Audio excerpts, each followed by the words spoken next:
With each negative word, his tongue continued to grow. Aaron's bad attitude was running the show.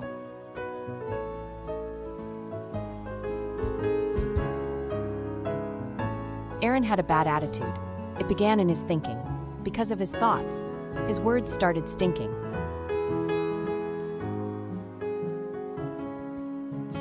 This story teaches us an important lesson. Our words and thoughts are a powerful possession. They can bring joy or take it away. The words we choose can change our day.